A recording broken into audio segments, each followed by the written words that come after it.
The flagship of all of them, I think, is Chick-fil-A. Most of you, well, everybody knows Chick-fil-A now because, I mean, they just keep growing.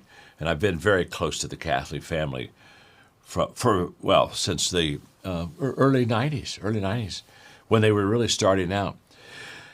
Dan Cathy, who is the chairman of the board, was the CEO, just handed that over to his son, Andrew. Dan Cathy and I are playing golf one day, coach in the Bahamas, and we're walking down the fairway. And they looked at me, and they're just getting started. I mean, they're already doing good, but I mean, they're not what Chick-fil-A is today. And he looked at me. He said, "John, chicken is chicken. A lot of people can make chicken." So he said, "I keep asking myself, what is going to set us apart from all the other restaurants?" He's now he's talking about how to get out of the business pile. There's a whole bunch of businesses. I mean, here's Business Road, just passing all the. I mean, where is that person going to stop and be a customer? And he said, I've become convinced we want to make the best chicken we can make. But he said that isn't going to make us great. He said what's going to make us great is our culture. He said we're going to take care of the customer better than any other chicken store in America.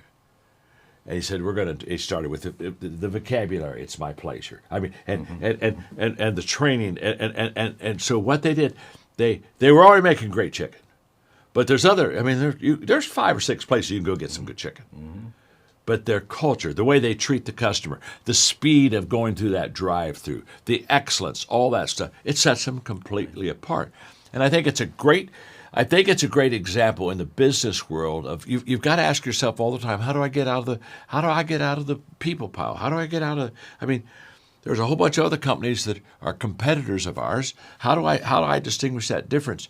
And by the way, the culture he chose to train his people, that culture was all choice. It was what's beautiful about choice is anybody can make it. In talent. You had players on your team, and you had 10 talent people that you just looked and they're rare, and you had 3 of them, and you didn't have 60 of them, and right. And nobody's going to get there. I mean, but them. So gifts set us apart in a way that you can't catch up.